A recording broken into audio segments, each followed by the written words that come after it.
এটি হচ্ছে একটি কৃমিনাশক। এটি হচ্ছে একমি কোম্পানির এমেকটিন প্লাস। এটি হচ্ছে আমরা গরুকে প্রয়োগ করে থাকি। এগুলা যারা আপনারা 3 মাস থেকে একদম মানে বৃদ্ধ পর্যন্ত এগুলাকে আপনারা কৃমি দিতে হবে। এরপর আমরা দিয়ে দিব হেপাডোবিট, এটি এসিআই কোম্পানির। তো আসলে আমরা অনেক সময় গরুকে ওষুধ খাওয়ানোর একটু ঝামেলার কারণে আমরা হেপাডোবিট ইঞ্জেকশনটা দিয়ে থাকি। তো আমরা এই যে আপনাকে খামারে নিয়ে যাচ্ছি, আপনারা একটু খামারটা দেখুন।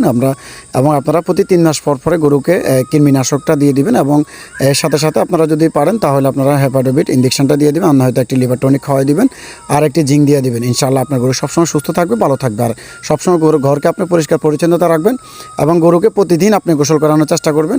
তো আসলে আমার এই চ্যানেলটি সবাই সাবস্ক্রাইব করবেন এবং কে কোত্থেকে দেখছেন অবশ্যই কমেন্টে জানিয়ে যাবেন এবং লাইক কমেন্ট শেয়ার করবেন। সত্যি আমি যেন আপনাদের মাঝে এরকম সুন্দর সুন্দর ভিডিও উপহার দিতে পারি। এবং এটি হচ্ছে একটি প্রান্তিক খামারের এই মোটা তাজার একটি প্রজেক্ট। সত্যি অসাধারণ এই খামারটি এবং উনি আসলে অত্যন্ত পরিশ্রমিক।